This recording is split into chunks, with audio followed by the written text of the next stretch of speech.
কেনা আতপ চালের গুঁড়ো দিয়ে এইভাবে ভাপা পুলি পিঠে বানালে ঠান্ডা হয়ে যাওয়ার পরেও নরম থাকে। নমস্কার বন্ধুরা, রূপাস কিচেনে সবাইকে স্বাগতম। তাহলে চলুন দেখে নেওয়া যাক। শুরু থেকে শেষ পর্যন্ত দেখার জন্য আপনাদের কাছে অনুরোধ রইল। প্রথমে গ্যাসের ওপর একটা কড়া বসিয়ে কড়ার মধ্যে দিয়ে দেব 1.5 বাটি জল। 1 চামচে 3 ভাগের 1 ভাগ নুন দিয়ে দেব আর 1 চামচের মতো সাদা তেল দেব। গ্যাসের ফ্লেমটা হাইতে করে জলটা ফোটা পর্যন্ত অপেক্ষা করব। জল ফুটে উঠলে গ্যাসের ফ্লেমটা একদম লোতে করে দিয়ে যে বাটি মেপে জল নিয়েছি ওই বাটিরই 1 বাটি কেনা আতপ চালের গুঁড়ো দিয়ে দেব।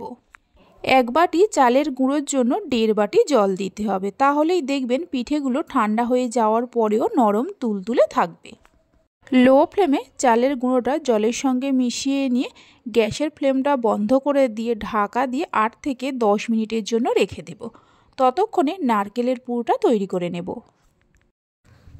তার জন্য গ্যাসের ওপর একটা ফ্রাই প্যান বসিয়ে ফ্রাই প্যানের মধ্যে দিয়ে দেব 1 বাটি নারকেল কোড়া। একটা মিডিয়াম সাইজের নারকেলকে কুড়ে নিয়েছিলাম।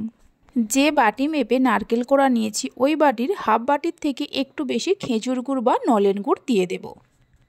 3 চামচের মতো গুঁড়ো দুধ দিয়ে দেব, তবে গুঁড়ো দুধটা সম্পূর্ণভাবে অপশনাল, আপনারা চাইলে দিতেও পারেন আবার নাও পারেন। নারকেলের সঙ্গে গুঁড়ো দুধ আর গুড়টা মিশিয়ে নিয়ে মিডিয়াম ফ্লেমে কিছুক্ষণ রান্না করে নেব। এই পুরটা আমি গুড় দিয়ে বানাচ্ছি, আপনারা চাইলে চিনি দিয়েও বানাতে পারেন। মিনিট 5-6 রান্না করে নেওয়ার পর দেখুন নারকেলের মিশ্রণটা আগের থেকেই অনেকটা ঘন বা শুকনো শুকনো হয়ে গেছে। এবার নামিয়ে রেখে পুরটা ঠান্ডা হতে দেব।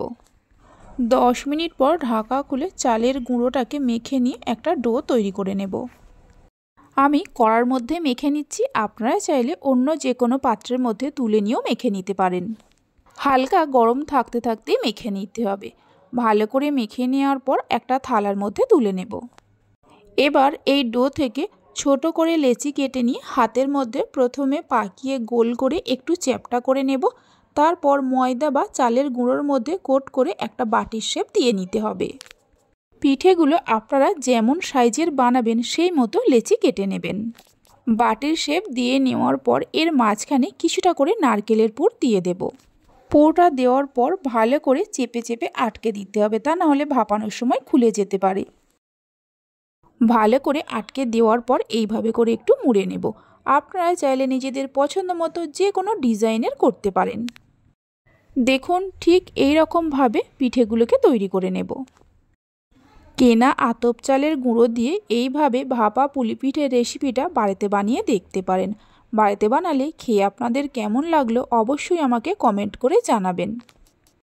রেসিপি ভালো লেগে থাকলে অবশ্যই একটা লাইক করবেন, বন্ধুদের সঙ্গে শেয়ার করবেন। ভালো লাগলে চ্যানেলটি সাবস্ক্রাইব করে পাশে থাকা বেল আইকনটি প্রেস করবেন নতুন রেসিপির আপডেট পাওয়ার জন্য। কয়েকটা পিঠেকে তৈরি করে নেওয়ার পর গ্যাসের ওপর একটা কড়াতে বেশ কিছুটা জল নিয়ে গরম করতে বসিয়ে দিয়েছিলাম। জলটা যখনই ফুটতে শুরু করবে এই কড়ার ওপরে একটা ছিদ্রযুক্ত থালা বসিয়ে দেব।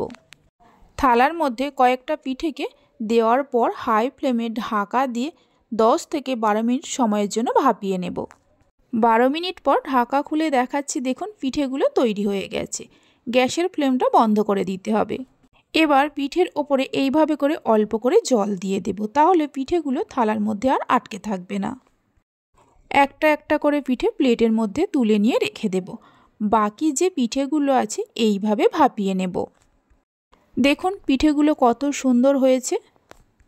সমস্ত পিঠেগুলোকে তৈরি করে নেওয়ার পর আপনাদের দেখাচ্ছি।